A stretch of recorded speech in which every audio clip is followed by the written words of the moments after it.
हमारे साथ विजयलक्ष्मी तेंजिन चीन से इस वक्त जुड़ चुकी हैं। विजयलक्ष्मी, शानदार स्वागत, पूरी दुनिया की निगाहें इस मुलाकात पर, इस समिट पर।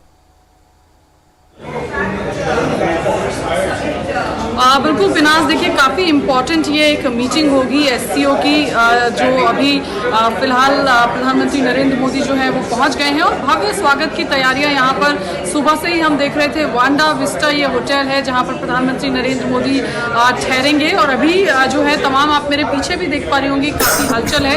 हालांकि सिक्योरिटी की वजह से मीडिया का मूवमेंट ज़रूर थोड़ा रिस्ट्रिक्ट किया गया है, लेकिन अभी यहाँ पर जो है प्रधानमंत्री नरेंद्र मोदी अब से थोड़ी देर में होटल पहुँच जाएंगे। चीन में उनके विमान की लैंडिंग हो गई है और जहां तक एससीओ समिट की बात है तो जो जानकारी आ रही है कि इसको एक मल्टीलेटरल फोरम के विजिट के तौर पर ही देखा जाना चाहिए। हालांकि द्विपक्षीय वार्ता जरूर प्रधानमंत्री नरेंद्र मोदी की होगी।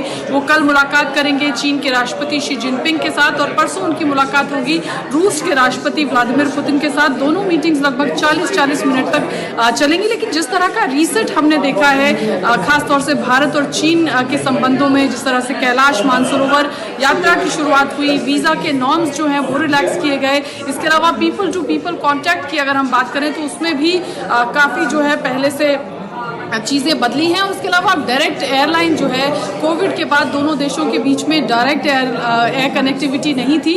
वांग ही जो कि चीन के फॉरेन मिनिस्टर हैं, जब वो भारत आए तो इस पर एक इन प्रिंसिपल एग्रीमेंट दोनों देशों के बीच में हुआ। हालांकि अभी मोडालिटीज़ बाकी हैं कि किस तरह से उसको आगे बढ़ना चाहिए, लेकिन बड़े आउटकम की उम्मीद है क्योंकि अगर एससीओ के प्लेटफॉर्म की बात की जाए तो ये टेररिज्म से लेकर के क्षेत्रीय सुरक्षा को लेकर के ये जो प्लेटफॉर्म है ये बहुत महत्वपूर्ण हो जाता है। ऐसे में इन तमाम मुद्दों पर इस प्लेटफॉर्म पर बात होगी। एससीओ पर 20 के करीब मुल्कों के जो नेता हैं वो यहाँ पहुँचेंगे। 10 के करीब इंटरनेशनल ऑर्गेनाइजेशन के हेड्स जो हैं वो यहाँ पर होंगे। तो जिस तरह की रीसेटिंग भारत और चीन के संबंधों में हमने देखने को मिली, या जिस तरह से टैरिफ और ट्रेड की वॉर के बीच में ये एससीओ का समिट हो रहा है। हालांकि ये एक सालाना समिट है जो हर साल होता है, अपने तय समय पर होता है और हर साल एक कंट्री को इस समिट को होस्ट करने की जिम्मेदारी दी जाती है।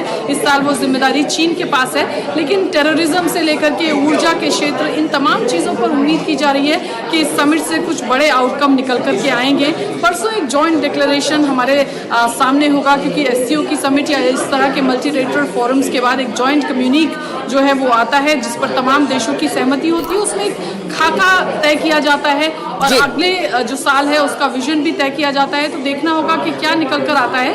लेकिन जिस तरह की जियोपॉलिटिकल डेवलपमेंट पिनाज हम देख रहे हैं, चाहे रूस यूक्रेन वॉर हो या भारत और अमेरिका के बीच में जिस तरह के संबंध रहे, खासतौर से टैरिफ को लेकर के, ये तमाम चीज़ों के बीच में ये मीटिंग जो है, ये एससीओ समिट हो रहा है। लेकिन हमें कहा जा रहा है कि इसको मल्टीलेटरल समिट की तौर पर ज़्यादा देखा जाना चाहिए, बजाय इसके कि इसको हम द्विपक्षीय संबंधों के कॉन्टेक्स्ट में देखें। तो एक मल्टीलेटरल फोरम है, एक मल्टीलेटरल प्लेटफॉर्म है जिस पर मल्टीलेटरल लेवल पर काफ़ी सारी चीज़ों और बातों पर चर्चा होगी। बिल्कुल विजयलक्ष्मी, आप सही कह रही हैं कि यहाँ पर सिर्फ भारत और चीन के संबंधों को ही अलग दिशा नहीं मिलेगी। एससीओ समिट के जो मुद्दे होंगे वो भी जाहिर सी तौर है वो मेन टेबल पर एजेंडा रहेंगे।